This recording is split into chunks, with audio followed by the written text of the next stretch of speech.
of ExpressVPN for free at expressvpn.com/Kim. That's expressvpn.com/Kim to get those 4 extra months for free. Go now while you're thinking about it. expressvpn.com/Kim. Talkback is sponsored by The Clinics. With 27 providers and 3 locations, someone can see you today.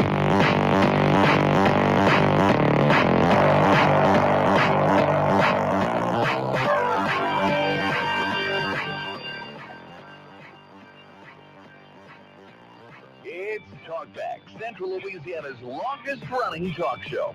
Whether it's the guests or the callers, Talkback is where Central Louisiana begins its conversation.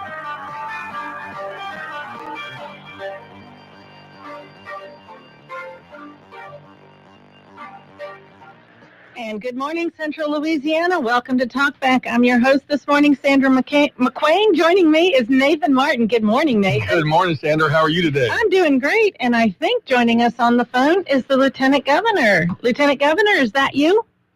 I'm here. Good morning. Good morning. So glad to have you with us. Thank you for taking time this morning to check in. I know you were in Alexandria yesterday celebrating tourism and all the great things that Katie Vanderlick and her team are doing at the Alexandria Pineville Convention and Visitors Bureau. So tell us about your day yesterday. Yeah, it's a great opportunity to get around the state and celebrate National Tourism Week and hear from the people in each community what we can do to better promote tourism in their region. And Pineville, Alexandria does a great job at not only welcoming visitors from all over, but also welcoming Louisiana to take a staycation around our state and see unique things in every region. And we've worked closely with every tourism group in the state to promote tourism within the state as well as around the world. Fantastic. So I know there were some great awards that were given out yesterday. Nathan, you were there celebrating a lot of our local contributors. Absolutely. In fact, our guest that we have coming up next week, Amy Pillar-Rossetti, received a Commitment to Our Community Award. And it was evident that none of the award recipients knew they were receiving awards because they were all shocked and surprised. And Governor Nungesser, you got to recognize some local tourism heroes. Absolutely. You know, we don't give enough credit to those local businesses that go beyond the call of duty to help promote their region, and also the fairs and festivals. You know, we have so many tools in our toolbox to bring people to Louisiana, over 400 fairs and festivals in Louisiana. And those people that work year-round to put on those great events do it at no pay. They're all volunteers, and they just have a love and commitment to their community and to their culture and heritage, and we get to use those events to lure people here from all over the world. We absolutely do, and I know this is National Tourism Month, so are there some other activities or plans you have to recognize tourism across the state? Yeah, I'm going to try to get to as many of them as possible. Tomorrow I'll be in Livingston. On Thursday morning I'll be with the New Orleans and Company in New Orleans and be zigzagging across the state, meeting not only with our tourism groups, but also with some of those swamp tour operators and different people in the industry, hearing from them firsthand what can we do different or do better to bring more tourists into their communities. So it's a great opportunity to get out and visit with the people that actually do the work welcoming our visitors from all over the world. Absolutely. And are you seeing an increase in tourism in the state, both domestically as well as internationally this year? Well, you know, I went out on a limb at the great Super Bowl in Mardi Gras and said, you know, I believe we're going to set another record this year. We have had a little setback with the tariffs and the issues with Canada, which is our number one international market. So we've seen a lot of trips canceled from Canada, and so we're a little concerned. We're hoping these tariff issue gets worked out quickly so we can get back to welcoming so many visitors internationally. But we did have, in 2024, we saw 44 million visitors, and that's 1 million more than the year before, and they spent a little over $18 billion. So that's an enormous amount of tax revenue that you and I didn't have to pay. Now, going back to 2019, where we had our 5th record-breaking year, where 53 million people visit Louisiana, and left behind $1.9 billion in taxes that you and I have to pay. That year it was over $1,100 per Louisiana family. So that's a great number to shoot for a goal to break another record, and hopefully we'll get back there soon. Lieutenant Governor Nungesser, is the Louisiana film and movie industry under your office as far as the incentives and permits that they do? It is not, but we work with them to promote film.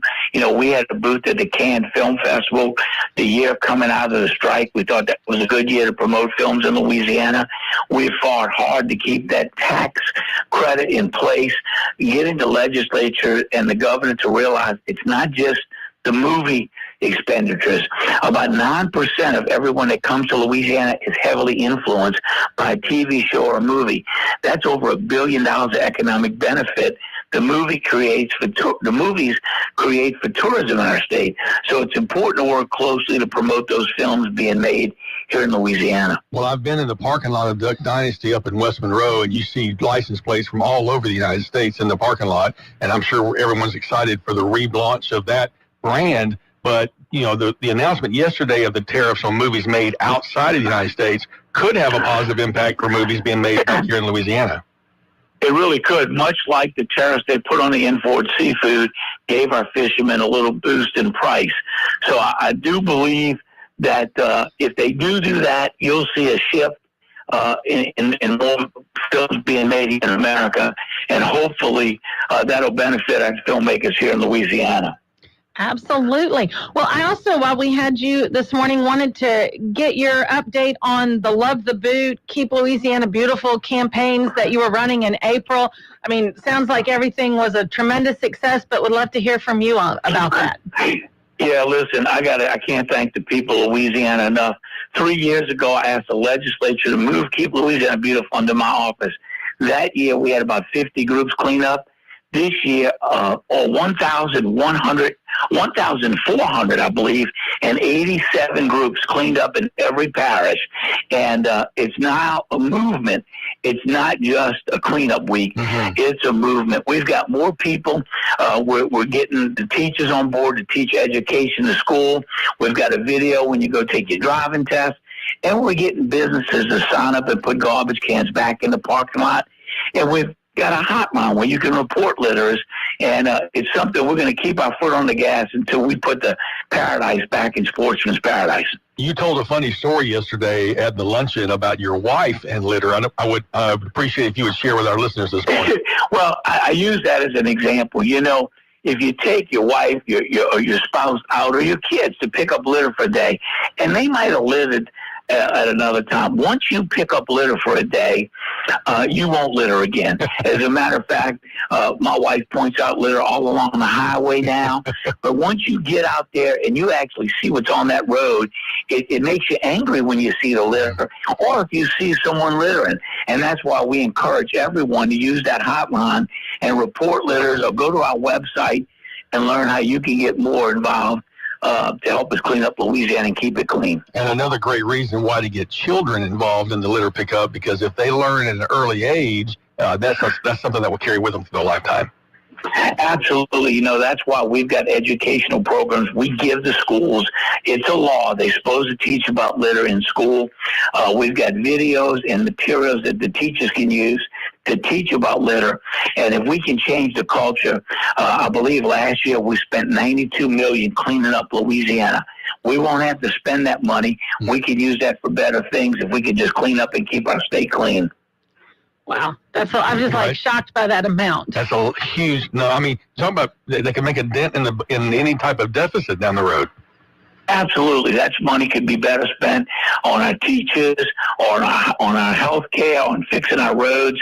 And, we hired a litter expert, and she said, Mr. Nungesser, the bad news is you've got a very dirty state.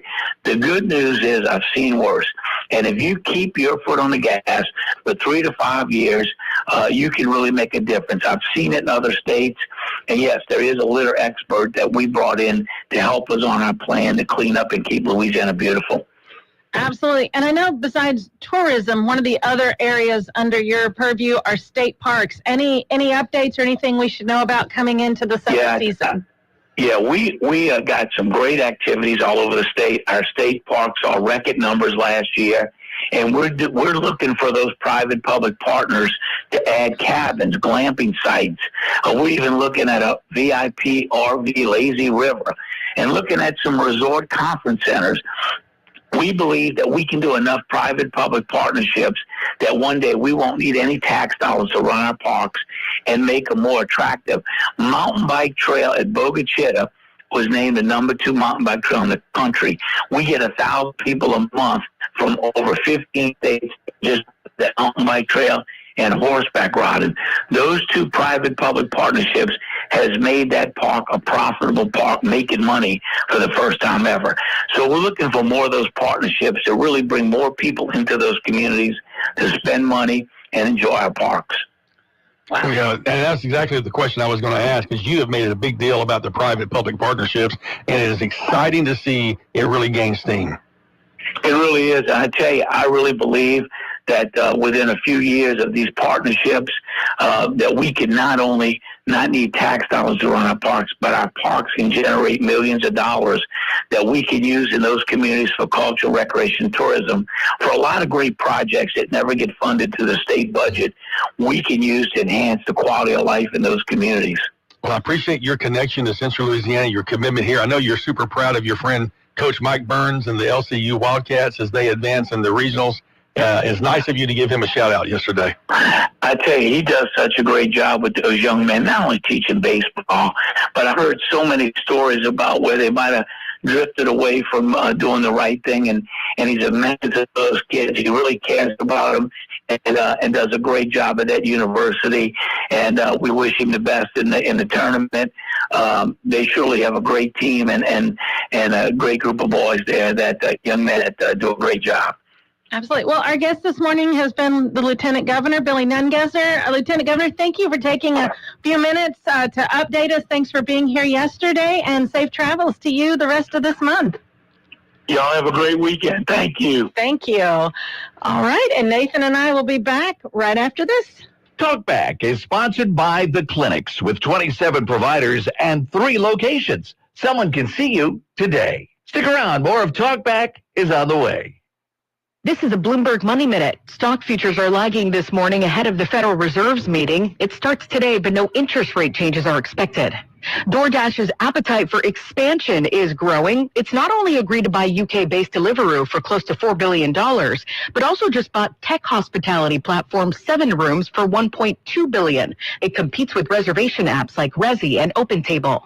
Apple's the latest company making moves ahead of potential tariffs. It plans to introduce its new super slim iPhone Air this fall and has already started working on the iPhone 18. TechCrunch reporting that's set to debut next fall with the cheaper version out in early 2027. And PepsiCo's betting bigger on sports with a new marketing unit ahead of next summer's World Cup. Instead of individual brands like Pepsi, Gatorade, or Lay's, it's merging into one unified division to focus more on sports leagues and major events. The company's also diving into gaming and music partnerships. Monica Ricks, Bloomberg Radio. If you'd like to take part in the show today, call the BOM Talkline at 442-8255. That's 442-TALK. And remember, if you're looking to purchase or refinance your home, call Christina Bagwell at the BOM Bank Mortgage Department at 448-2430. Talkback. To take part in the show, call 442-8255. That's 442-TALK. And we're back again. Sandra McQueen, Nathan Martin. Always great to catch up with the Lieutenant Governor. Yeah. He's a great interview. He's so bubbly and so excited about Louisiana. I've always wanted to know, though, is he wearing his Donald Trump socks? You remember those socks? Oh, I do. I've forgotten like those. girls. Yep. So, but you would be hard pressed to find someone that loves the state more than he does. Absolutely. He is such a great cheerleader and champion for all things Louisiana, and so glad that he's in that office. Yeah. No, and they've had, with the Super Bowl and, they had and with, they got Jazz Fest going on in New Orleans. Of course, Mardi Gras was with that great Mardi Gras season. New Year's Eve was a tough way to start the year, but everybody pulled together and recovered well. And so a big year for them so far. And one of the big things he talked about yesterday was pushing people outside of New Orleans for Mardi Gras to help people understand that there are great Mardi Gras experiences throughout the state And when people think Mardi Gras outside Louisiana, they typically think only French Quarter. And he's like, no, there's so much more.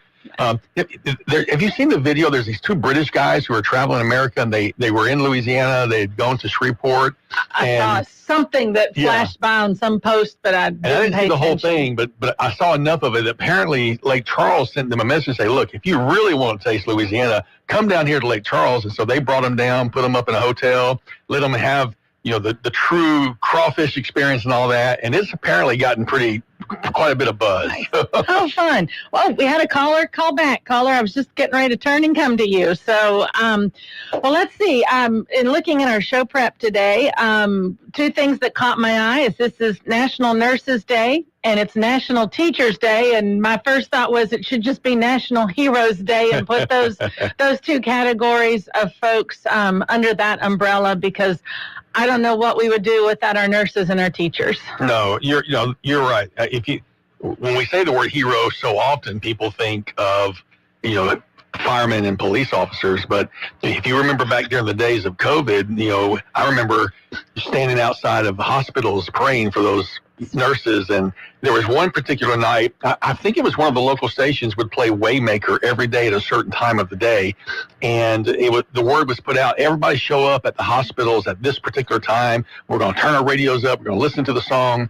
And I was over at Rapides, and a bunch of nurses went up on the helipad and stood up. No, I'm sorry. It gets me teary thinking about it, as those nurses and doctors stood up there and the hundreds of people on the ground were honking their horns and waving at them. And it was just this moment of, America loving each other, supporting each other. It was an absolutely beautiful moment. I hate it takes a national tragedy to help us celebrate teachers and nurses and doctors, but I'm glad today is the day. Absolutely. And, I was thinking about this morning, all of the sort of impromptu celebrations, or celebration's the wrong word in a crisis like that, but the recognition, the need to be together in the parking lots of Cabrini and Rapides. And then I was thinking about, if you remember, a lot of them had yard signs that said a nurse lives here or a caregiver lives here. I don't know if you remember all the yard signs were out and about. And, every time you'd sort of drive by someone's house, just offering that little bit of prayer or just, a little bit of gratitude for them working in such a challenging environment. And we need to return to that. We need to remember, that. So someone messaged the Facebook page, and they said it's the two Brit guys. That Shreveport hotel was nasty. And their names are Josh and Jace. And so I just found them right now. And their post, they talked about, hey, they accidentally booked the worst hotel in America, unfortunately, in Shreveport. And it wasn't necessarily the best. But then they got invited down to Lake Charles, and the joy. Somebody needs to teach them how to eat crawfish. So, they got some lessons through the video, but it was, it's quite an experience to watch those guys celebrating Louisiana. And that's kind of what, kind of segued me into that was, this whole thing about Louisiana and the experience that people can have. Governor Nungesser was talking about. Lieutenant Governor Nungesser, excuse me. Absolutely. No, and and I kind of made a face. I just have never developed a taste for crawfish, even after 13 years of living here. It's not my thing. Do you ever try to dip it in the sauces that you can use that are becoming really popular? No? Too much work. Too much. I can't get there with the mud bugs. My son, but he was, I think, second grade when we moved here, so he's a Louisiana through and through. But John loves them, Matt loves them. I can't touch them. Do you like them in a pie or no? You just don't like them at all. Really? Nope, don't care for it. Really? Okay, interesting. It's not my thing, so I probably won't ever win an award because of that. You're not going to be Louisiana through and through. Louisiana blue. All right, well, let's go to the phones. Good morning. You're on Talkback. Yeah. Good morning. Hey, Brian. Good morning. Hey, my wife is a teacher, so I can definitely understand all the stuff they go through. Well, let me ask you, since your wife's a teacher, I'm sure you know, how did the school board vote last night on the stipend? That's tonight, isn't it? That's on tonight? Tuesday. Oh, okay. I guess. Yeah, you heard about the rumor they got. You saw that, didn't you? About the there's one page they get a number of stuff wrong. It's this Rapides Sport teacher. parent Facebook page. They get a number of stuff wrong. They were kind of disappointed at them because they never reach out to like Jeff Powell or school board members when they post that kind of stuff. But anyway, but you followed that, didn't you? About the whole. No, I didn't. What happened is, it's like somebody. I don't know how much. There may not be a total truth. You don't know the whole truth, but they basically said that there could be a reduction in the amount they receive. And I emailed Jeff Powell, and a number of other people did enough for him to send out an email to me and teachers also. He sent a mass email to teachers. So he said it's probably going to, I heard might be about the same. Well, it was about or a little bit more. $7,300 last year, pre-tax? Yeah, I don't know. I guess we'll find out tonight. Everybody's going to be interested. So I know that's something they look forward to. Yeah, I was looking at that on the Rapids Journal. I thought they said it was $7,300, and I know the support workers get half of whatever the teachers get. So obviously everybody wants everybody to get as much as possible, and that is, if I'm not mistaken, that's coming from excess sales tax collections. That is correct. Yeah. Yeah, so it encourages you to shop. Yeah, it encourages you to shop. It does, doesn't it? As much as you can. Yeah, that's what I try to do. I try to shop around here to get as much sales tax for that. That's something Councilman Tom Boucher does a lot in Pineville. It used to, not every meeting, but often it says reminds people to shop Pineville. And we do a sales tax update every single month to know what the numbers are. And they've been consistently good. But there are times, if I'm away from home and I need to buy something, I'll wait until I get home and get it. Because I know it's only a few pennies, but those few pennies add up. Oh, yeah. So that's what we try to do. I know we've bought a couple of cars the past couple of years, so trying to unexpected, but but it boosted the sales tax at least. Good. Thank you. Yeah. Yeah. So, but I will say about crawfish, I'm not like a sauce person. I like just to eat them and just work and eating them like that and sucking the head. So. All right, I'll admit I'm not a head sucker. I'll just go ahead and tell you that right now. I do like the tails, and I'm good at peeling crawfish. I'm the guy that, whenever we get through, I sit around and peel crawfish to throw in the refrigerator because my mom makes great crawfish pies.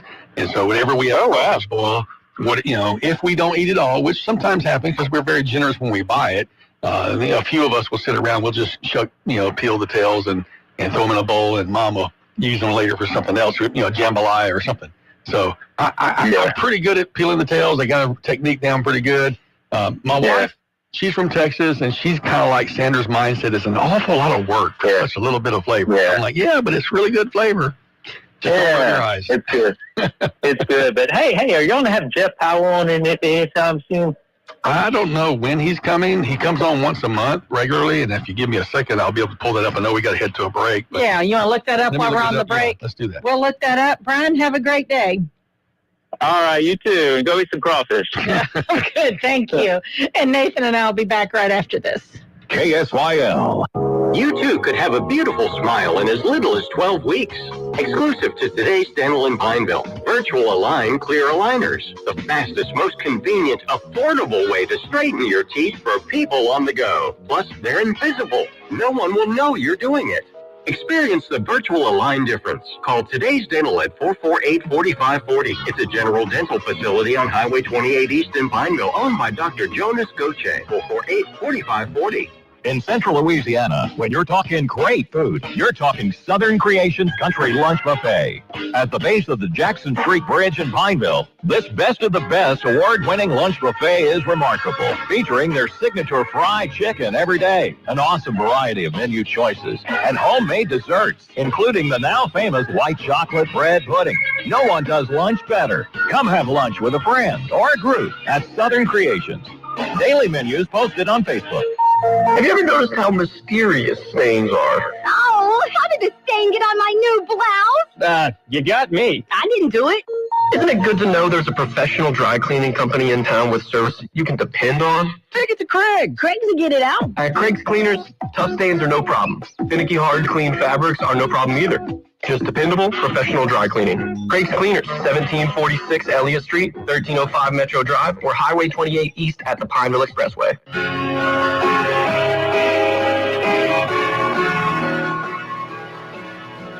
Talkback. To take part in the show, call 442-8255. That's 442-TALK.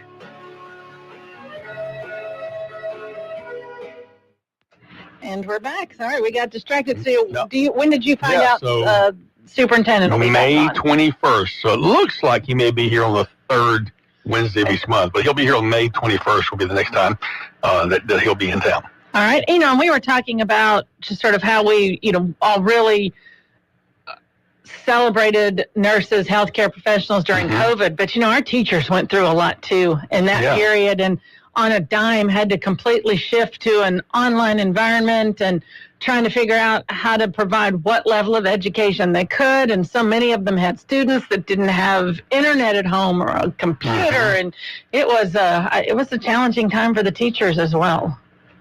Well, it was a crazy time, and the adjustments that people had to make in order to be prepared to cope were tremendous. The school board made tremendous adjustments. A lot of teachers were doing at-home prep and extra work out of the ordinary. And so I'm really glad that you noticed that was, something worth celebrating today. It's always the first Tuesday in May, they say, is the National Teachers Day. But, wow, congratulations and thank you, guys. And I guess probably we had Principals Day like last week, I think it was. And so it's good here at the end of the school year to recognize, maybe next week it'll be School Support Personnel Week or something, because, you can't do it without the janitors. No, you can't. Any of the administrators, there's so much, you're right. There's the facilities, maintenance and operations, and then just all the paperwork involved with all the record keeping. So yeah, absolutely. It definitely takes a village to educate our children, for sure. But thanks again to all the teachers that are out there. And speaking of that, I don't think we covered this yesterday. It's probably slightly old news, but all of the bond measures did pass, though I will tell you, I was nervous for Pineville. It was very close. It was 51-49. Right. It was, and then there was only about 600 and some odd people that voted, so it wasn't a big, big turnout, which people say is traditional for those. But Mr. Powell was asked the question. I don't know if it was here on the radio or another venue, about why they choose the dates, and they say typically they choose them in advance in case it fails. They'll have another chance down the road to put it back on, because especially the ones, the renewals that were parish-wide, those were absolutely critical to be passed. The Pineville one, I think, may have had a little bit of a harder sale because there's already an existing bond that's got, if I'm not mistaken, if you guys or anybody listening with the school board can call and correct me, I think there's about 4 years left on that existing bond. So there's going to be like a double layered bond for 4 years, and then that other bond will go off. And so some folks were like, well, wait till that bond's over and then put it. But the school board was like, you know what? If we wait 4 years and let some of these huge, important issues, the roof at the basketball court in Pineville has really been an issue for years. And then getting the turf on all the fields is something that people have desperately wanted. Theater leagues, they need a new curtain. Right. It's the original curtain there.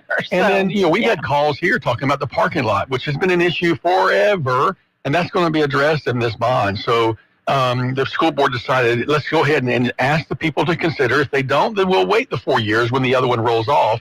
So there will be, and I'm saying 4 years, I'm not sure if it's 3, 4, 5, it's somewhere in there. There'll be a brief period of time where there's a double overlap of bonds. But again, it's like Superintendent Powell says, our schools have to be funded by us. There is no federal money there is for programs, but not for brick and mortar. And if we want facilities, and Pineville, wanted to kind of, I hate to say keep up with the Joneses, but Tioga and, Ash and all these other schools have been making leaps and bounds in facilities, then the residents did come out and say yes. Now, it wasn't a huge margin, but it passed. If it passed by one, it would have passed. It passed by enough that will be introduced soon. Yeah, it passed by 22 votes, and I was actually surprised. I thought that would definitely be more in 60-40, because Pineville's the one community that has always overwhelmingly supported their bonds. And, I didn't pick up on the nuance. This was an additional village. Well, and then and Pineville people, he's a scuttlebutt I'm here on the street. And so Pineville voters are also educated. They hear those things.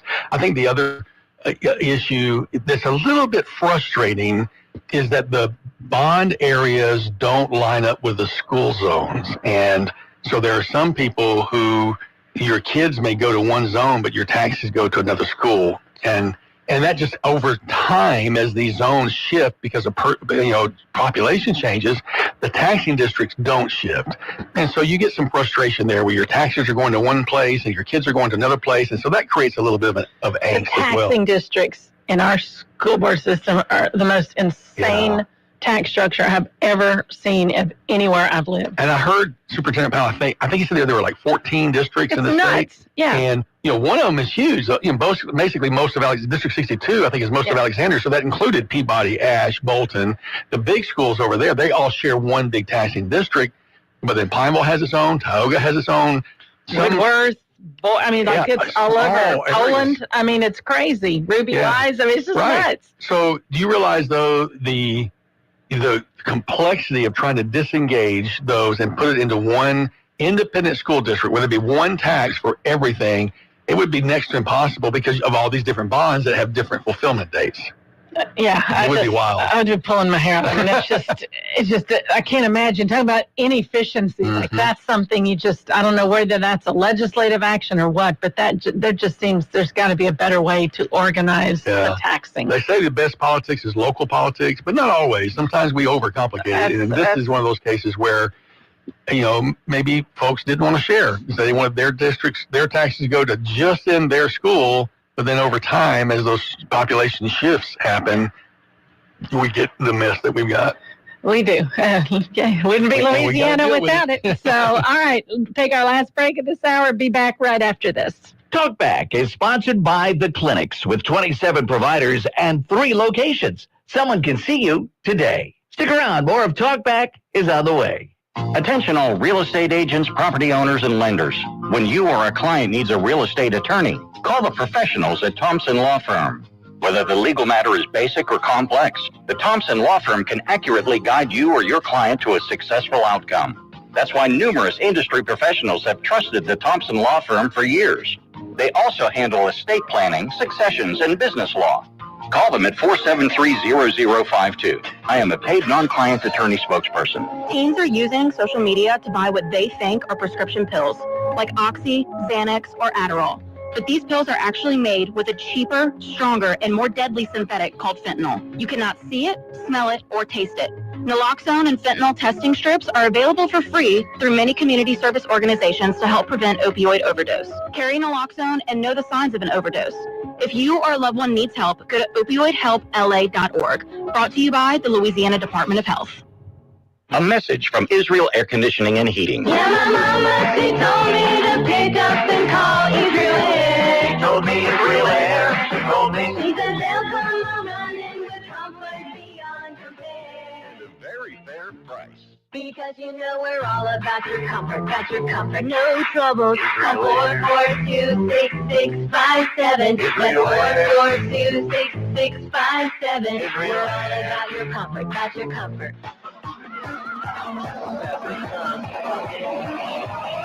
Now back to Talkback, 970 AM, 104.9 FM, KSYL.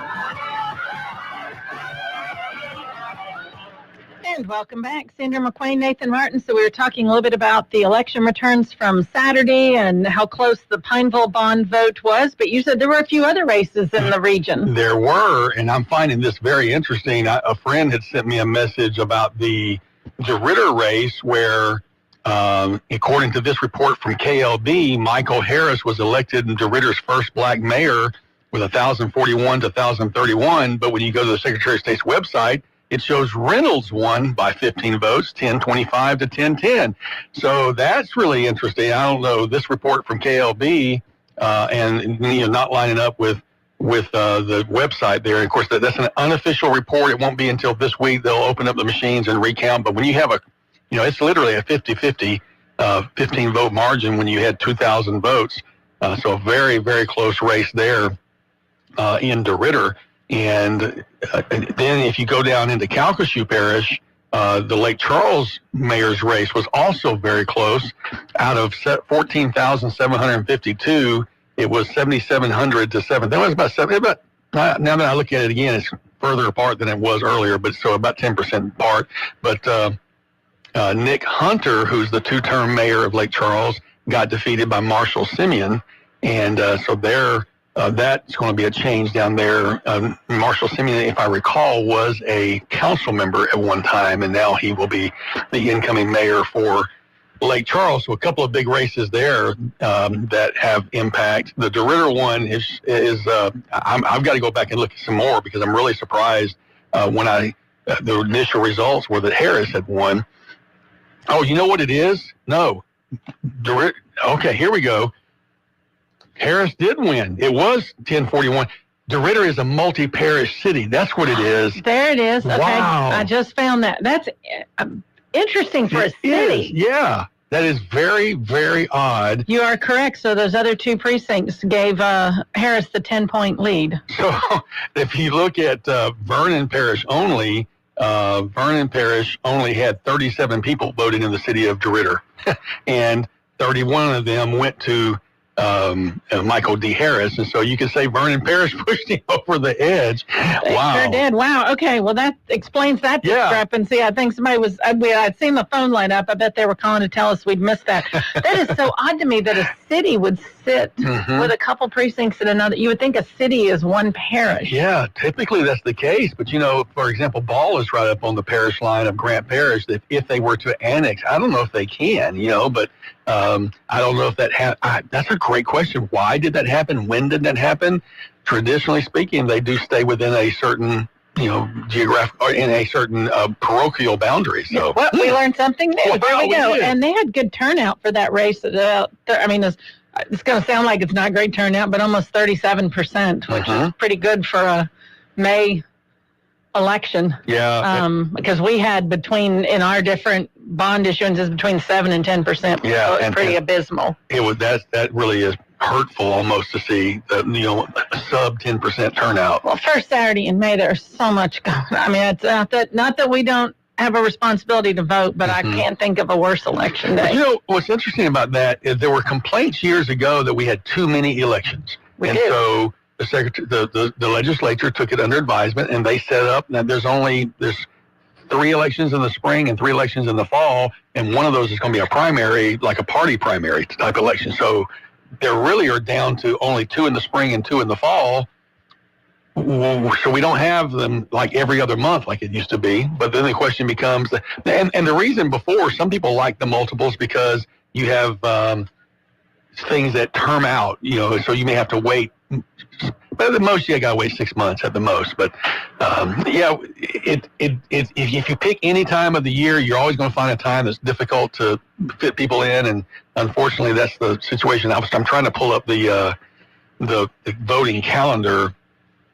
Here we go. I got the dates for 2025. And so we have February 15th, which was a special primary only in one area. Then you had the municipal primary March 29th. And then May 3rd was the general. There could be a runoff on June 7th, only for a couple of special districts. And then the fall, there will just be 2, October 11th and November 15th. So I think October 11th is going to have, Rapides Parish is going to have some races. Like, I know there's a judgeship race that's going to be coming up. Judge Cook has retired, and so her seat will be up. And I think there's a couple other things coming up in the fall. Got it. So, like always, there'll be something on the ballot. Right, right. And that's an open primary. Generating interest. That would be the open primary, really, for the. That's not going to be this. That's not. No. We already had last year. We had the U.S. representative. Yeah, they won't be till 26. Yeah. Okay.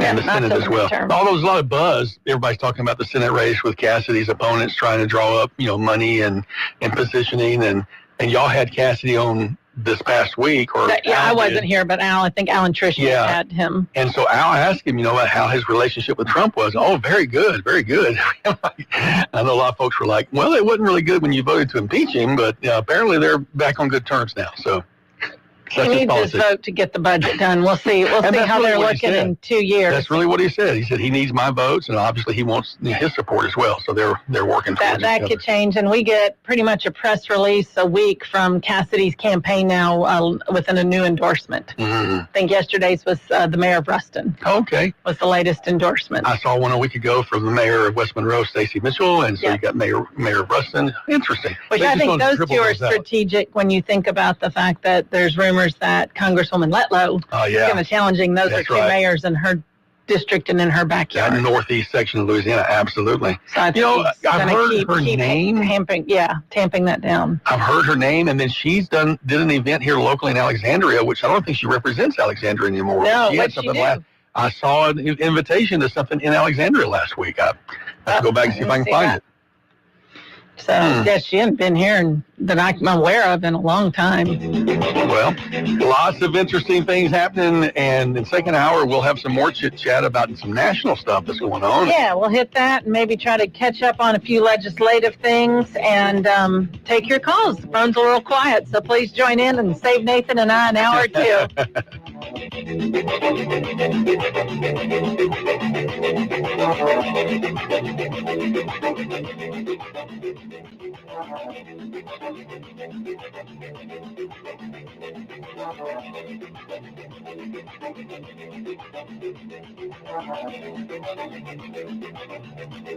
You've been listening to Talkback. The opinions expressed were those of the hosts and callers, and not necessarily those of Cenlaw Broadcasting.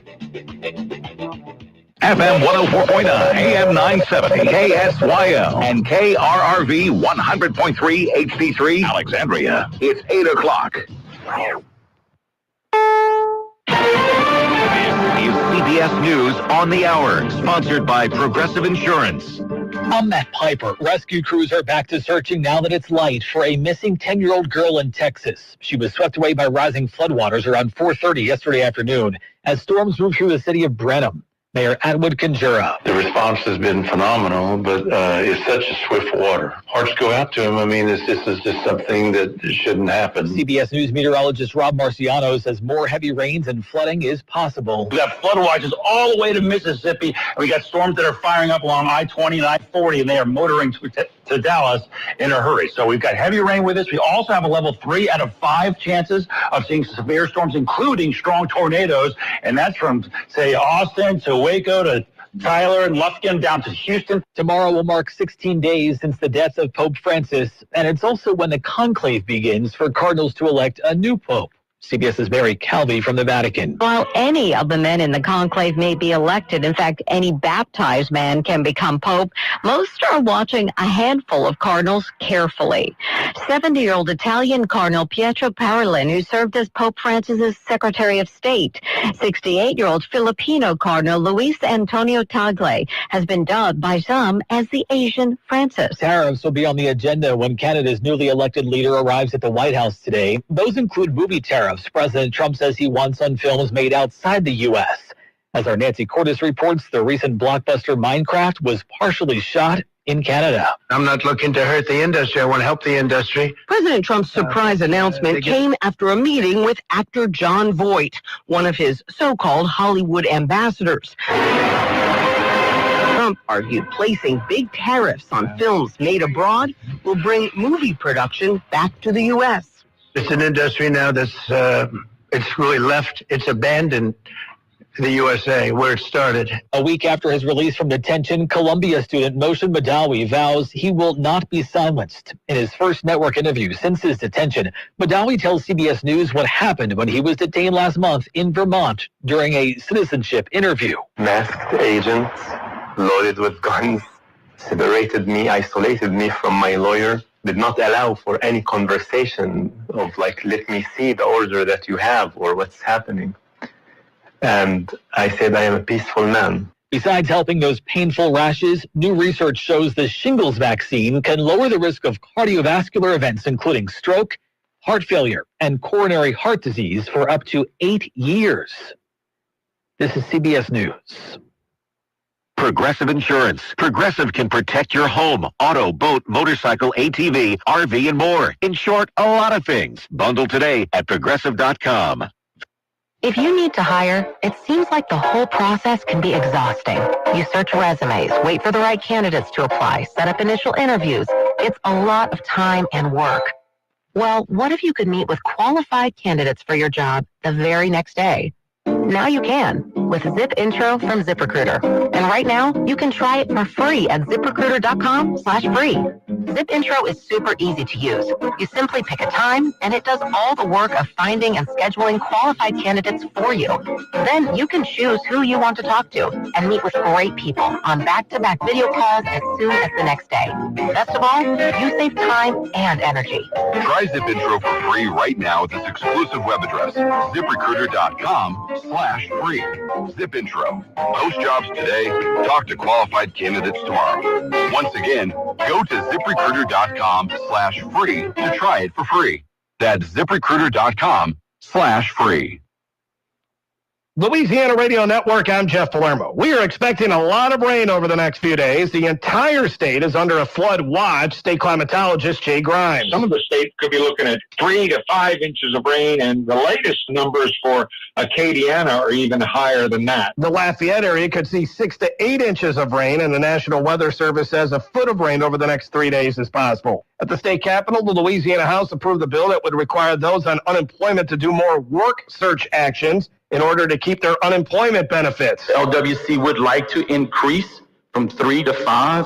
That more opportunity searching for a job may help lead somebody to a job quicker. That's Lafayette Republican Troy Hebert. The bill passed on a 73-24 vote and heads to the Senate for further discussion. Addis native John Foster has advanced to the top 7 of American Idol. Foster and 6 other contestants head to Disneyland for their shows on Sunday and Monday. Louisiana Radio Network. This is Dr. Jonathan Hunter with the clinics, where we pride ourselves in providing exceptional care. We offer a wide range of services, including primary care, family and chronic care, acute and urgent care, podiatry, and gastroenterology, along with an on-site lab and x-ray. Our new family medicine physician, Dr. Noah Miller, is accepting new patients. Same-day appointments are available, and most insurance and Medicare are accepted. The clinics, 1587 North Bolton, 445-9823. Online at theclinics.us.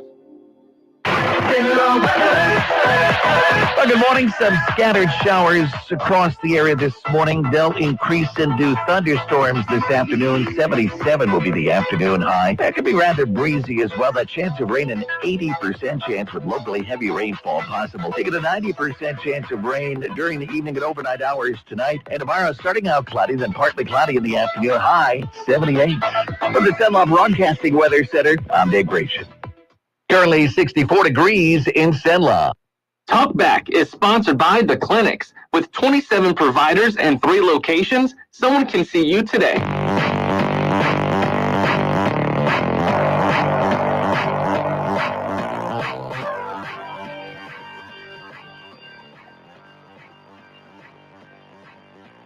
It's Talkback, Central Louisiana's longest-running talk show. Whether it's the guests or the callers, Talkback is where Central Louisiana begins its conversation.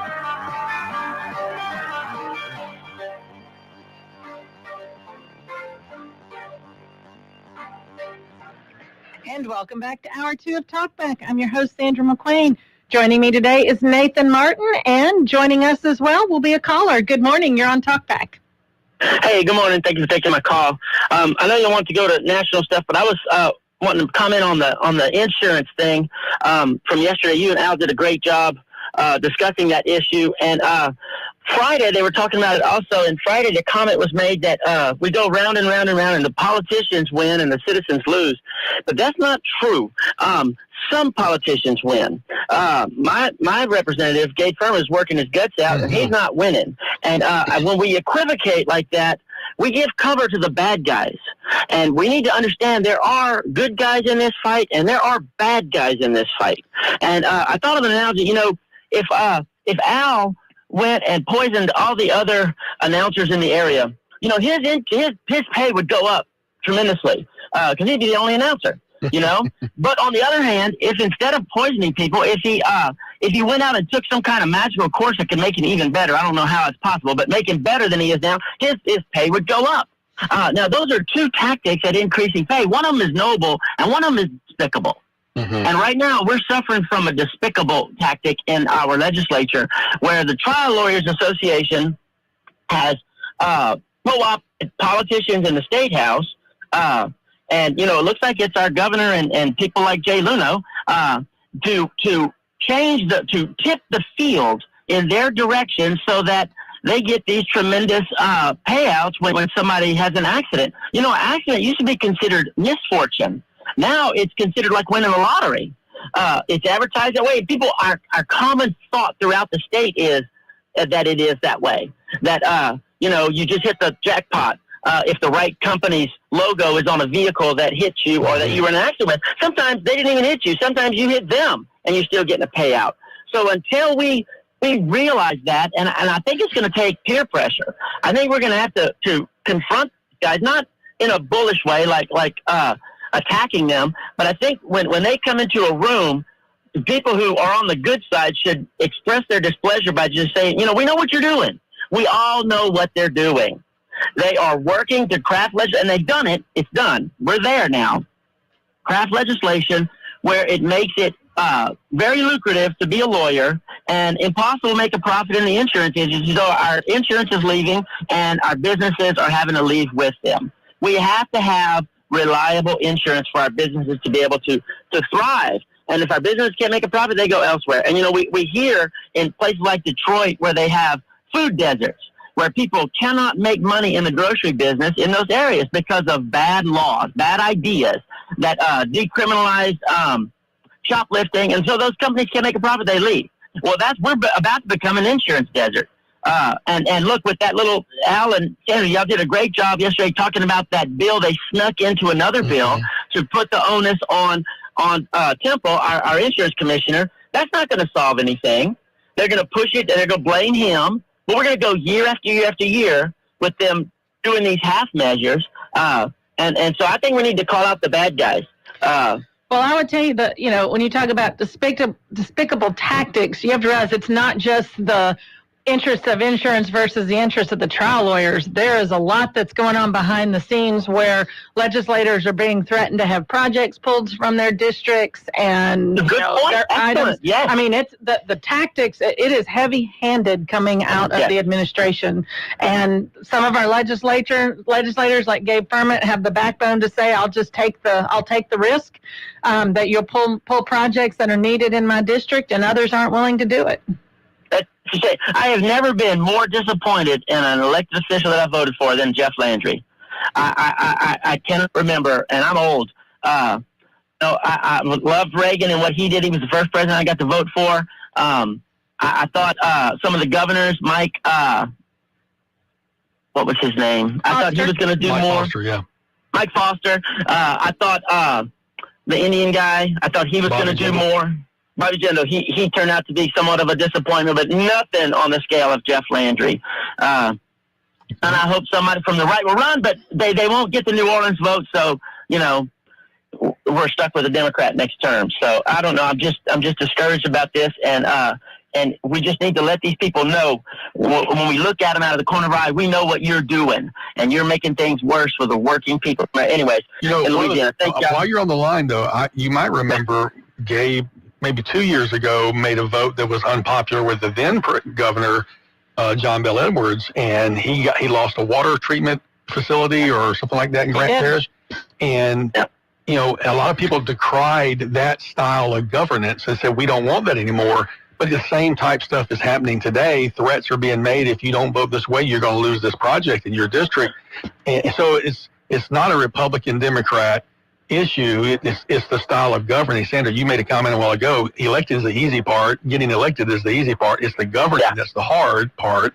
And until there are more principled, people in those positions that won't sell out. And I told Sandra, I struggle as a local elected official. You want to be careful. You don't step on certain toes, and you try to be careful to be polite and proper. And it creates conflict within your own self. So it's a very hard place to be, especially the higher you go. And so it makes me admire Gabe so much more.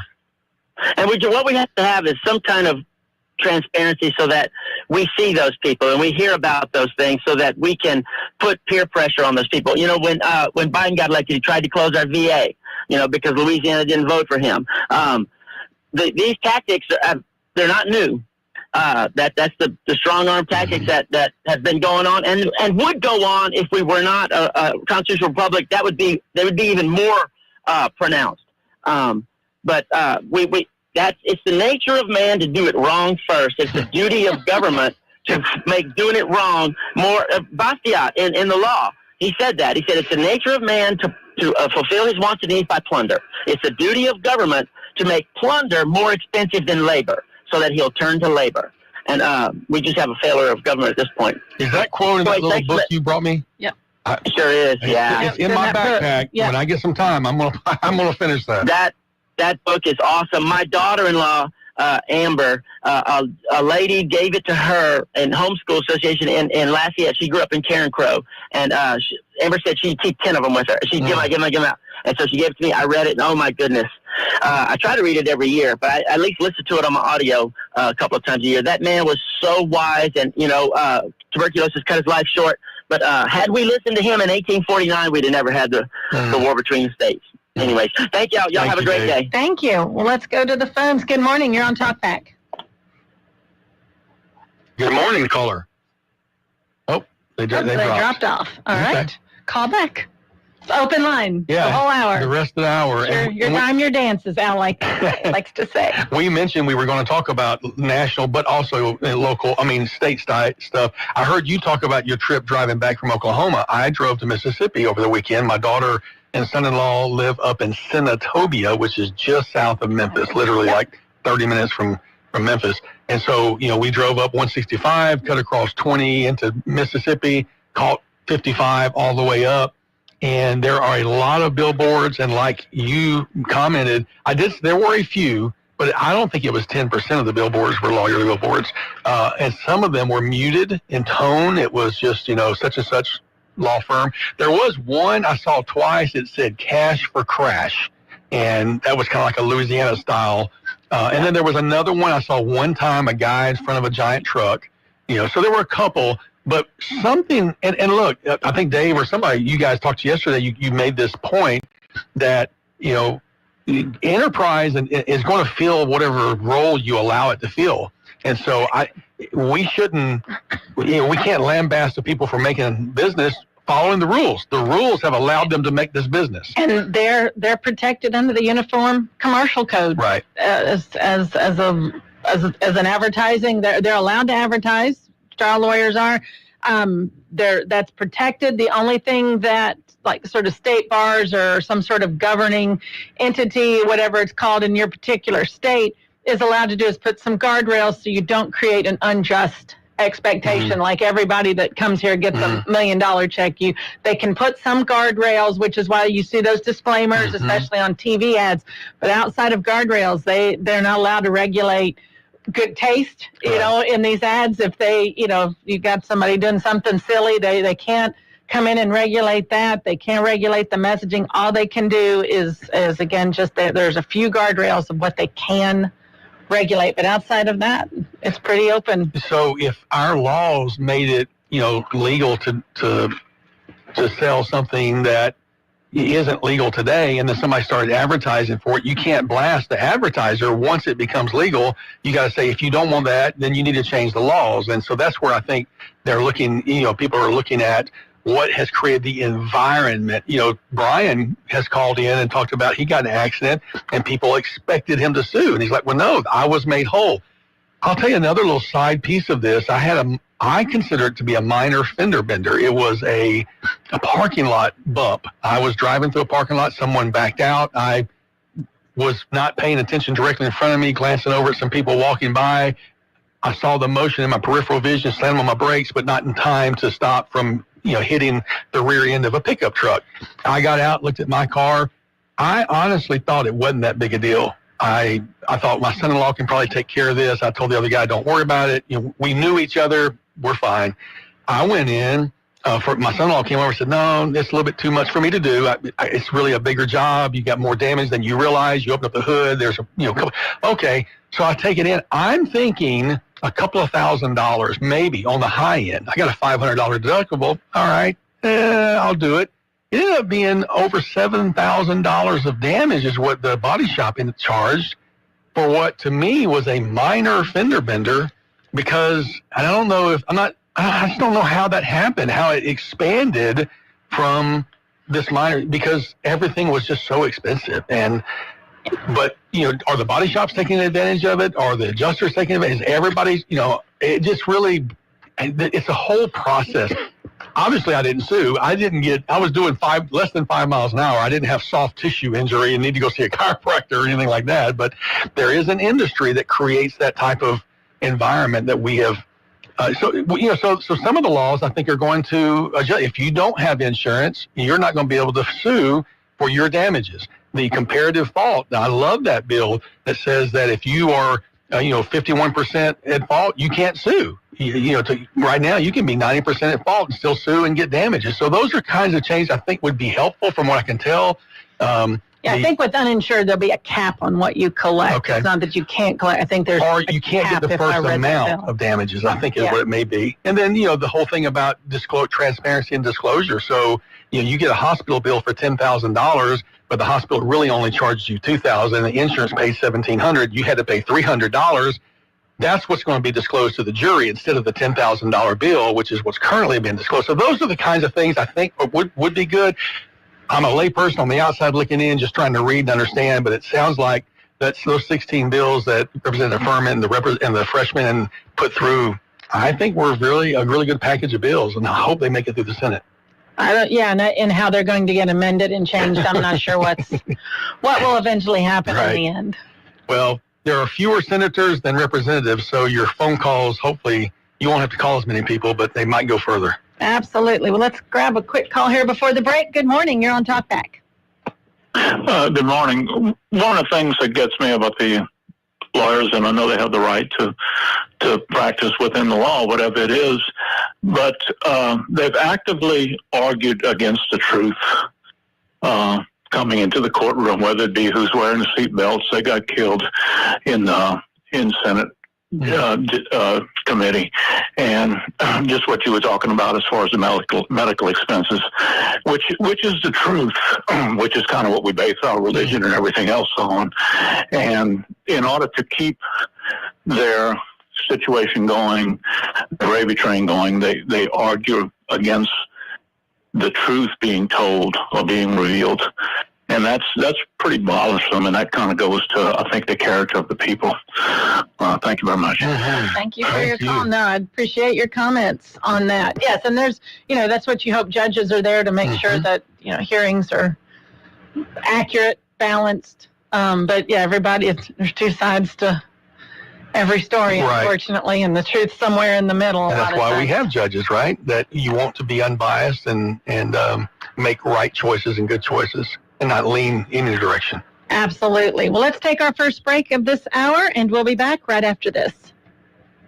Talkback is sponsored by The Clinics, with 27 providers and 3 locations. Someone can see you today. Stick around. More of Talkback is on the way. Summertime in Cenla is just around the corner. Keep the fun sizzling while staying cool. Bounce into excitement at our indoor trampoline park and play centers. Cool off at local area arcades. Or immerse yourself in creativity at downtown art and children's museums. Beat the heat and savor the flavors at our local restaurants. Your taste buds will thank you. Strike up some fun. Hit the lanes for some cool bowling adventure. Want more cool ideas? Visit explorealexandriapineville.com. When buying a home or property, you have a choice for your real estate closing attorney.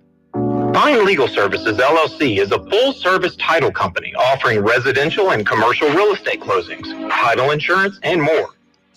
Call your Alexandria, Louisiana attorneys, George Fine and Jeremy Cedars, at 318-767-2226 to learn more, or visit fine-lawyers.com. Let your realtor and lender know that you choose Fine Legal Services. Hey, it's Matt Moscona inviting you to join us for Tuesday's AFR, powered by Sunshine, your hometown John Deere dealer in Louisiana. Jay Dixon joins us for a recruiting report, and the LSU baseball team is back on the diamond against Grambling. Join us 3 to 6. Alexandria's 94.7 ESPN. Your local radio company is Sinlaw Broadcasting. We're all about local. Established in 1955, the Arc Rapides is a training facility for adults with intellectual and developmental disabilities, providing the social and work skills that will enable them to become productive citizens. The Arc Rapides also provides home and community-based services to enable individuals to live in the least restrictive environment possible. Support the Arc, spelled A-R-C, at thearcrapides.org. This has been a public service reminder from Sinlaw Broadcasting.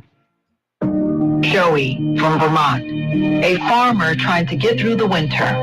Adriana from South Carolina, a single mother living paycheck to paycheck. Liam from Ohio, an injured father struggling to provide for his family. Hi, I'm Shanola Hampton, and I support the Feeding America network of food banks because they help provide over 6 billion meals to people in need each year. Learn more at feedingamerica.org. Do you have a drug problem? Do you want to stop? Well, there are folks who can help. Call Narcotics Anonymous at 1-585-DON'T-USE or visit their website at larna.org for more information. If you'd like to take part in the show today, call the BOM Bank Talkline at 442-8255. That's 442-TALK. And remember, if you're looking to purchase or refinance your home, call Christina Bagwell at the BOM Bank Mortgage Department at 448-2430. It's Talkback, 970 AM, 104.9 FM, KSYO. And we're back. Let's go to the phones. Good morning. You're on Talkback. Hey, Miss Sandra and Crane and Big Nate. Good morning, Cornelius. Good morning. God bless you and good morning. And, you know, I was telling everybody it's Military Appreciation Month, so we need to say thank you to our troops. Yes, we do. What I want to tell everybody, I hope they'll go to Irvin Cass's Facebook page and look at Mike Johnson's bill HB 33, Jason DeWitt's bill HB 47, and HB 249, and Senator Jay Leno's bill SB 51. Now, the mayor got on in his briefing saying that we want this. Nobody asked for this, and nobody wanted it. And I'm glad Jack put up what he said when during Sinlaw Day when he wasn't at the meeting 2 weeks ago. But he takes no questions. The mayor promised he would come on 970 and do like Mayor Hall and take questions. Every month he would come on and take questions from the audience. So, look, that's why I wish Dave would run for office. I just heard Dave at the top of the hour. Gabe Furman needs our support too. But like I said, I'm going to try to run for Alexandria mayor. I'm going to try to run at large, and even against Senator Bill Cassidy. I'm trying to run 3 races. I'm tired of all this stuff. But the poor people here get just pushed to the side, and Brian was calling in about his wife and the thing with the refuge parish. He was trying to give them more money. And we're divided. In other words, you got to decide whether you're going to the school board meeting or to the city council meeting. They need to be set on separate days. That's why people can't participate in but one or the other. At least if you would like the police jury, you have them on different days, would make them. But being disabled and stuff, and Big Nate, I wish you'd come by and see me sometimes. I hope somebody, a drive-by reporter, I don't know if Concordia is dead or alive, and I never did know his real name because he hadn't called in years. Right. I wish I would find out if Concordia is dead or alive. I know he was in the Regency House. That was the last place I heard where he was at. That is one of the dilemmas of the talk show over the years. We've gotten to know people by nicknames and don't know them in person. I'm grateful. I've been to your home. We've visited many times in person, so I know Cornelius, and you are, Cornelius, you share your phone number with everybody and your address, so there's no secret to you. But for our other callers, it would be nice if somebody would if they would let us know offline. We will never reveal anybody's identity that doesn't want it revealed. I'm like you, not knowing the status of Concordia, who is such a frequent caller and a voice of reason.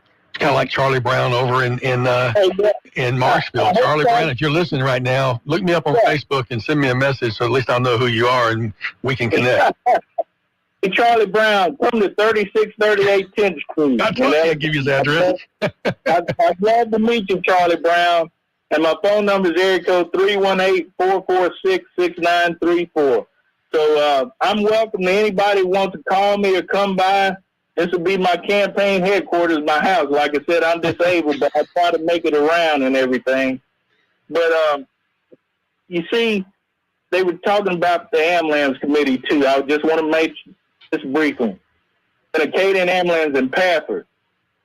He said nobody came out. Well, when you schedule the meetings during work time hours, you're not going to get the people to come out because they're working from 8 to 5 or 9 to 5 or whatever. You've got to schedule meetings like 5, 6 o'clock so people can come out. But if you schedule the meetings at 3, 10, 11, 12 o'clock, noon, or something like that, only the people that are retired or on their off days can come out and speak their voice. And I love KSYL. I've never been a guest host, but I'm sure glad Dave has been a guest host. Paul used to call from Natchitoches, Louisiana, but I hear him on Moon every now and then, but he was a guest host a long time ago, Mr. Paul. Yeah, I remember that. That's been a few years back. Yeah, but God bless y'all and God bless America. We just need to pray for this country and this city and this state.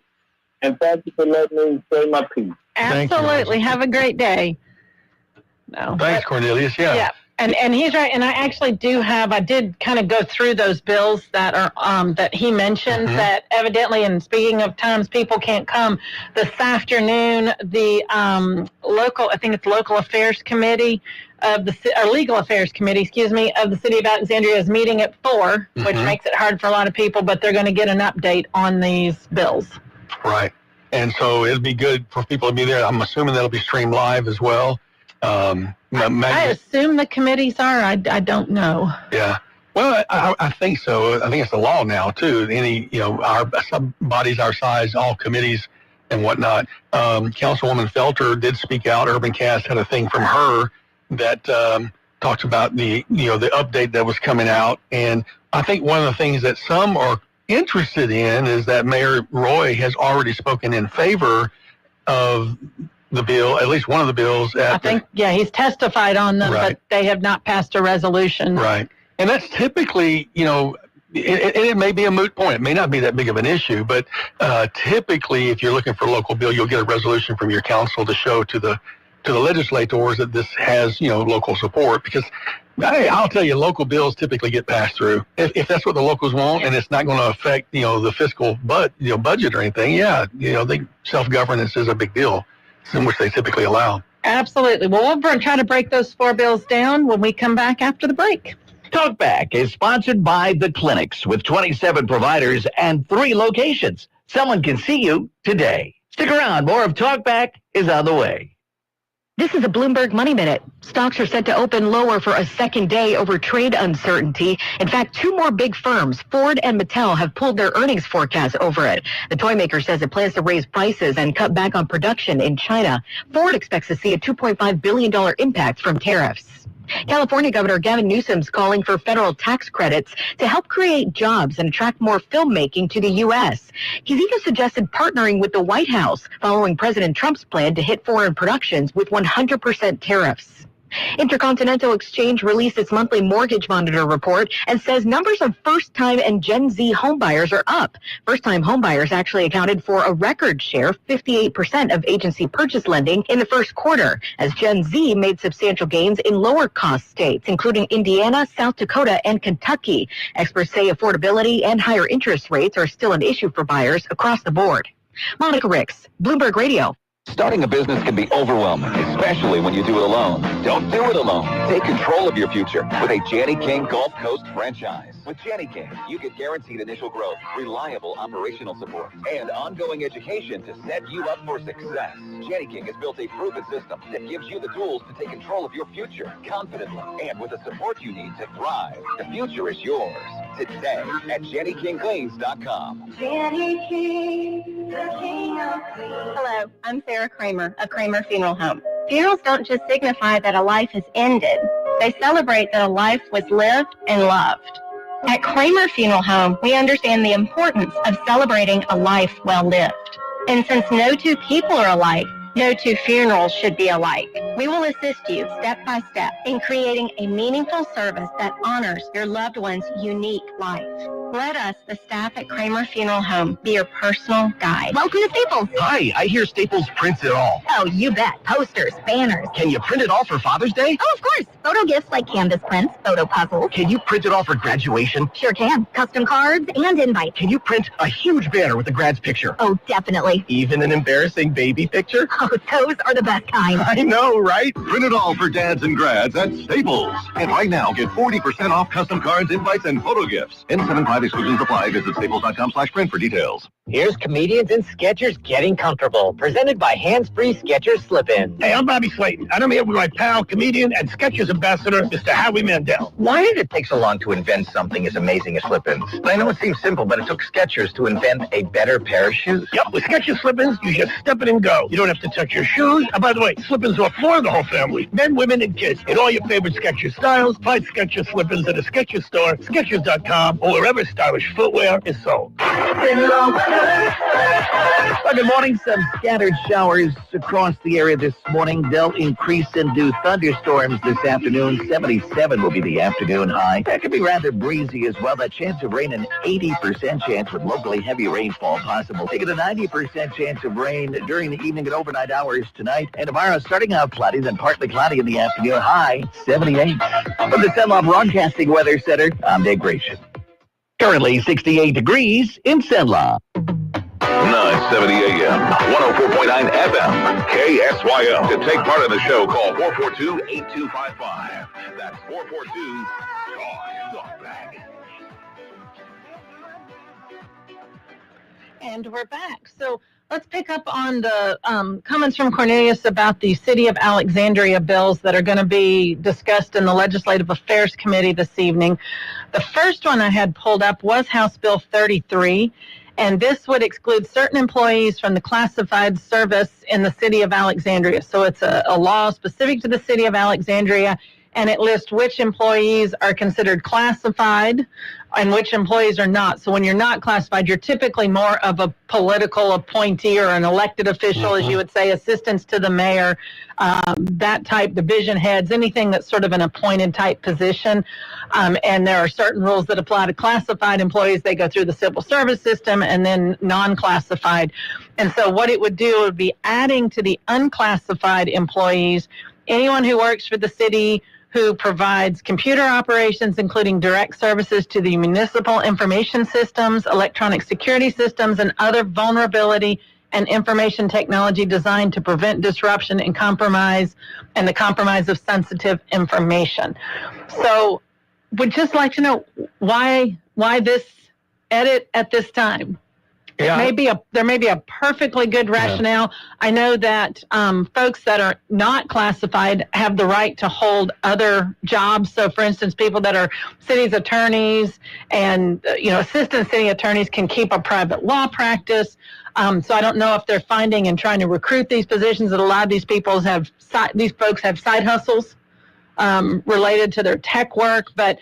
Again, it would be so nice just to hear from the administration. Maybe we'll learn about it in the committee, but why this bill at this time? And hopefully this afternoon in the briefing there'll be more information about the why. I think the part of the testimony I heard Mayor Roy give was regarding the IT staff, and he talks about the breach or the what was it called when they had the lockdown? The cyber attack. Thank you. When that cyber breach, that cyber attack happened, and utility bills didn't go out for several months. It was a huge mess. And Alexander's not alone and shouldn't be singled out for criticism because it happens all the time, all over the world. But I think what I heard his testimony was to the effect that they inherited a situation that they needed more flexibility to be able to deal with. And I don't know if it has to do with being able to quickly change providers or bring in, new personnel or maybe dismiss someone. I don't know if that's what it was about, but that was kind of the background behind that. And, you brought up a point I hadn't thought of. Maybe it was to allow, you can hire somebody good, but you can't pay him what he can make in the private sector, so allow him to do side gigs as well. Maybe that's part of it as well, and I hope that we'll get that explanation this afternoon. Absolutely. But I also caught my eye on this bill that was sponsored by Mike Johnson, which is I find fascinating because he doesn't represent Alexandria, and the bill has passed the House, and I did notice that Ed Larvadane, who represents Alexandria, did not vote for the bill. Okay. And that was that one bill, the IT bill? Yes, House Bill 33. Let me go back and make sure I have my votes correct, that I read that I am citing the right bill. But yeah, so Representative Larvadane voted against that bill. So I don't know what all the nuances are. We're all flying a little bit in the dark here. Mm-hmm. Another bill I wanted to get to was, let's go to House Bill 47 next. Give me just a second. That's the one about the police department, right? Yes, and this one's it's complex. I'll try to kind of simplify it a little bit, but it has to do with the fire and police civil service system. And it has to do, present law requires that vacant positions be filled by reinstatement or reemployment. If the position cannot be filled in this manner, I'm talking about for the police department, then the position must be filled by the person on the promotion list with the greatest departmental seniority. And this bill is going to make an exception applicable to the city of Alexandria. Again, this is a bill specific to the city of Alexandria that requires the appointing authority to select and appoint to any vacancy a person who is among the 5 highest in departmental seniority, not just with greatest seniority. So I guess that opens up the pool where those where promotions can be awarded. Again, don't know what the reason for that is, what the challenge has been within the police department. This is a bill sponsored by Jason DeWitt. It is moving its way through the House Committee on Municipal, Parochial, and Cultural Affairs. One thing about that particular bill, I'm not an expert in civil service law at all. I've attended quite a few civil service meetings, and it's very complex law. But I think that traditionally it's been a seniority matter. If you've got the hours, you've got the years of service in, you're next up. The exception to that, and I know Pineville did an exception to that for the deputy chief position. There's a test. It may have only been the first year where out of everybody who tested and passed it out the top, whatever, the chief could pick his preference for it. And the reasoning given was that was an administrative position. It wasn't necessarily, just because you've been there the longest doesn't necessarily mean you have the computer skills or the administrative skills to be able to handle such a technical role like the deputy chief. And so that was my understanding for that role. But if this makes it for, citywide or, department-wide, that kind of upsets the apple cart, it seems like. I'd be curious to know what the Fraternal Order of Police's position is on the bill, what their perspective would be, because most police departments, they have that expectation, and this is the pecking order, and this is what's going to happen, and you know where you are, and if you stick around a certain number of years, this is where you get to retire from, at this level.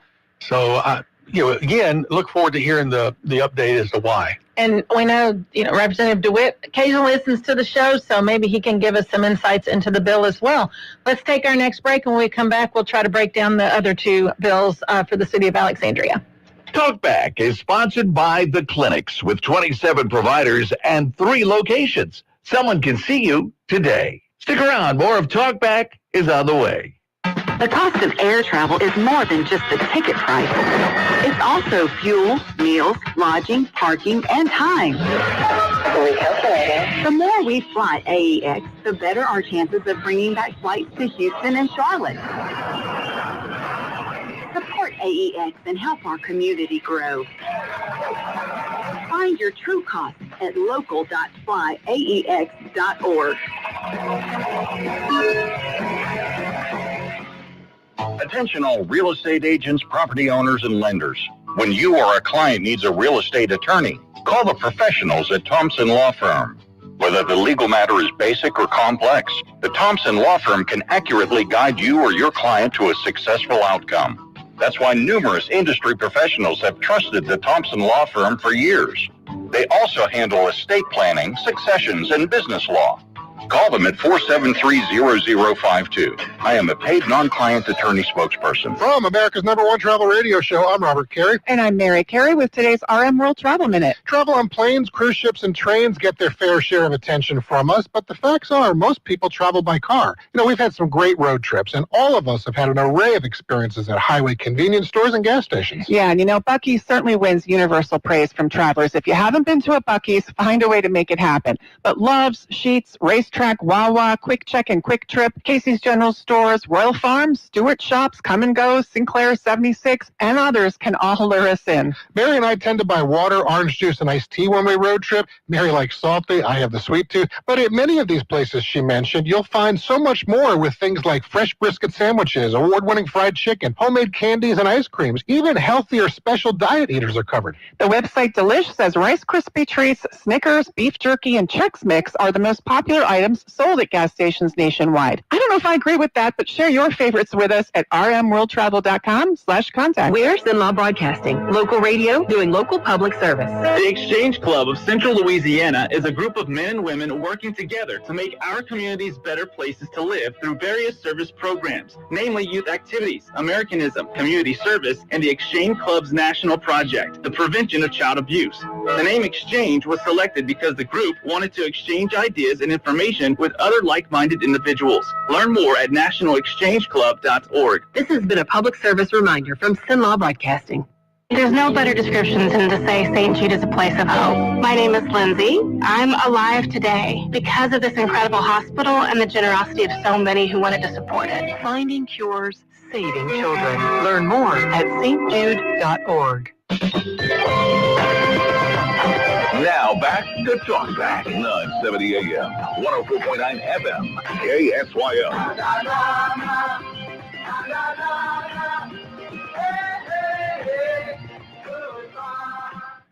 And we're back. Sandra McQueen, Nathan Martin. So let's dive into the third of the four bills we wanted to talk about, and that is Senate Bill 51. It's sponsored by Senator Luno, and this is related to public records laws, so what can be disclosed. And right now, the law states that and this is related primarily to public power authorities. So think of our Alexandria utility system. But right now, nothing in the public records law shall require the disclosure of commercially sensitive information in the custody or control of a public power authority. That's existing law. There's a definition of a public power authority, but what this bill will do, it will expand it for the city of Alexandria only, that the definition of a public power authority shall also mean a department organized as an enterprise proprietary fund for the city of Alexandria. So it will be their utility division plus an enterprise fund. Now, according to what I pulled from the budget, there are 5 enterprise funds in the city of Alexandria. One is the electric, gas, water, and sewer system. Okay, that makes sense, and that would be part of the current definition on the books. But then they're adding, the other 4 funds are the municipal transit system, known as ATRANS. Okay. So now that will limit things that they don't have to disclose that's commercially sensitive about ATRANS. I can't imagine what is commercially sensitive regarding ATRAN, the sanitation system, the zoo, and the golf course. So I don't know if that means now if you have an operating contract for the golf course, that will not be something you can request through a FOIA. It can be deemed commercially sensitive.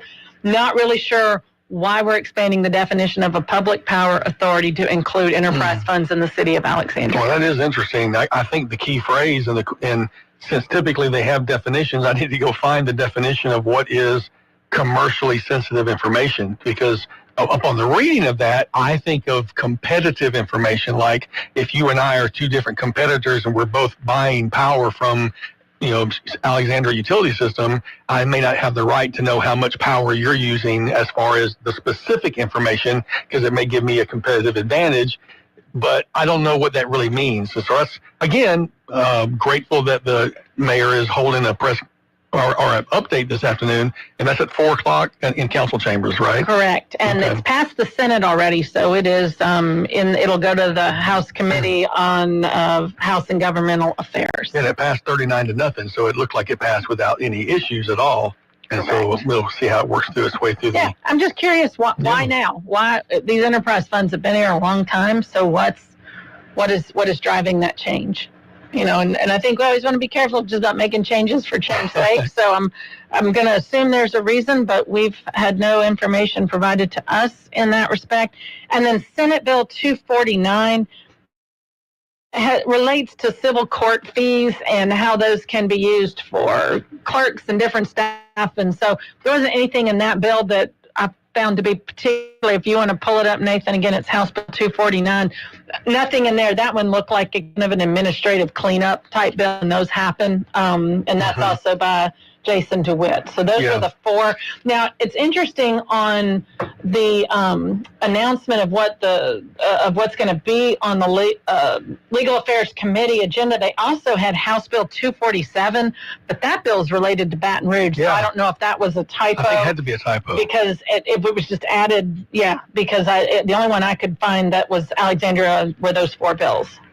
Yeah, I did the same thing when I found the 247, trying to look it up. I'm sure it's just a typo. I'm circling back around to the police civil service bill. I'd be curious to know if other civil services have similar guidelines.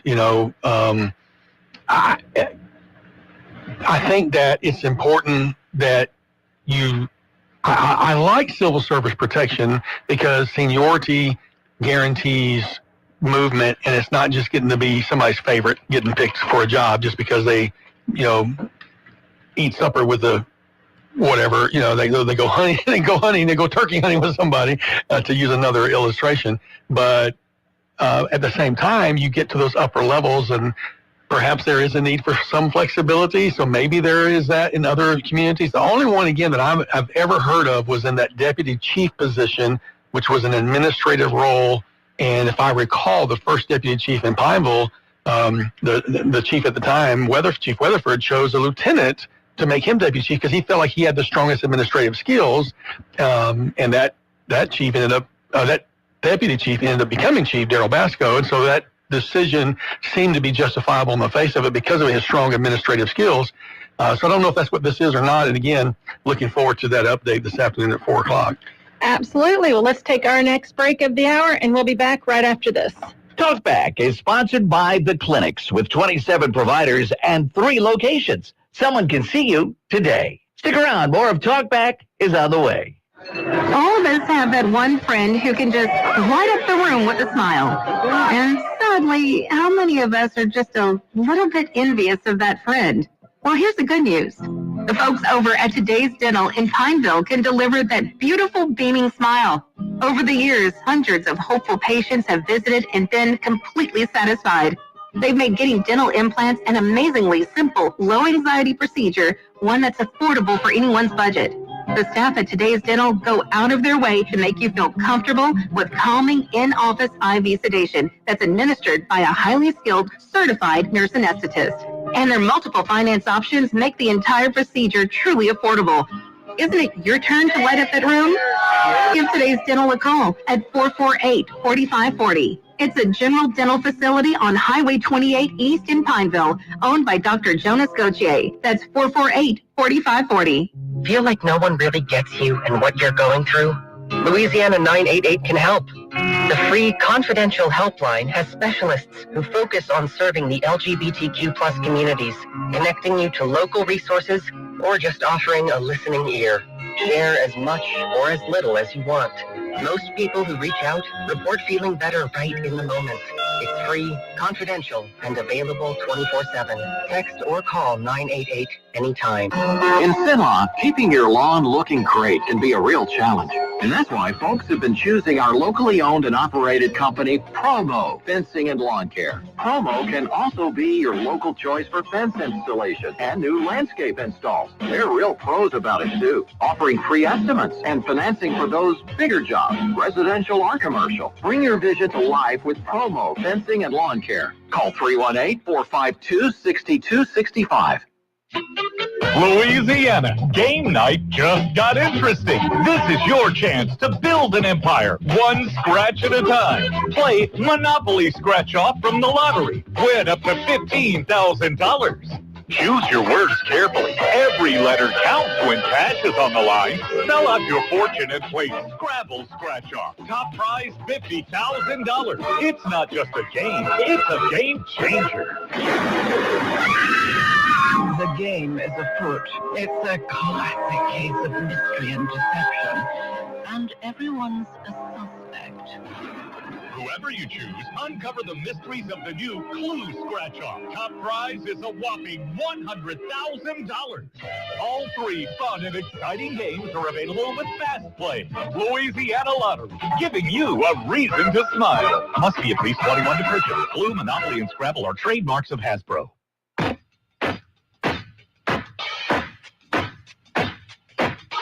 Talkback. To take part in the show, call 442-8255. That's 442-TALK.